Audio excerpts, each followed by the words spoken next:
And I think everyone out there that's listening to this wants to be a gentle, loving, wonderful parenting. But just because you put the term gentle on this parenting style doesn't actually mean that it is.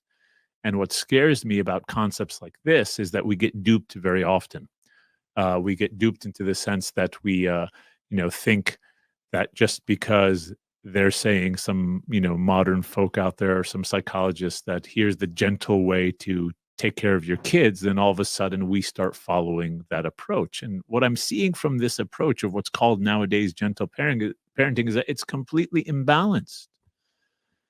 Where are our children going to learn moral character, spiritual character, if we're not teaching them that they need to clean up after themselves? This is something that the Messenger of God sallallahu ta'ala alayhi wa ala alihi taught us to do, to be clean. But if we're allowing our kids just to do whatever they want, then where's that balance going to come from? Because these are going to be their memories.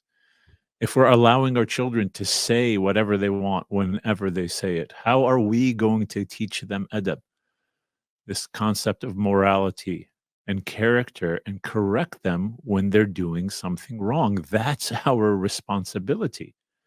And the Prophet sallallahu ta'ala alayhi wa ala alihi, he paints for us a picture on the Day of Judgment. Actually, even before that, Allah subhanahu wa ta'ala in the Quran al-Kareem paints a picture on the Day of Judgment that parents are going to be fleeing from their kids, or their kids are going to be fleeing from them. Why?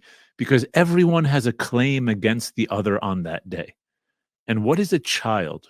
What is a boy or a girl, our children, going to claim about us on that day? Ya Allah, don't take me into account for what I did. Mom and dad didn't teach me properly. It's their fault. They fell into the trap of one of these, modern new age parenting styles that were born out of secular thought. And they raised me in that way. And therefore I did what I did, and it's their fault. And so we don't want to be stuck in those circumstances on the Day of Judgment.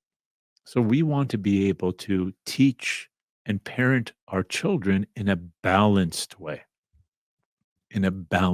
which is filled with love. Actually, it's all born out of love. If I discipline my kids, it's not because I'm an angry father. It's because they're doing something in their lives right now that's harmful to them. And having 30, 40 years of life upon them, I know if that characteristic continues in my boys' lives, it's going to harm them emotionally. It's going to harm them spiritually. It's going to harm them intellectually, and it's going to harm them financially. And so as a father, it's my responsibility to help them work those issues out. Not just say, oh, that's so cute. That's my boy. That's his personality. I'm just going to leave it be. And so this requires that we have a completely different view on parenting. And may Allah subhanahu wa ta'ala be exalted from any examples and any likenesses. But you see, that's how Allah subhanahu wa ta'ala teaches us in the Quran. There's a balance there. Sometimes it's about Jannah, and sometimes it's a fear of hellfire. Sometimes it's about going into paradise. Sometimes, hey, if you do this, you're going to make yourself suspect and susceptible to a punishment that that warrants the crime. And so we have to balance these things, because these children are going to inhabit the world, and their moral compass that we're teaching them is what everyone around them is going to experience. So let's not fall into the trap of something just being called gentle, therefore it's gentle parenting.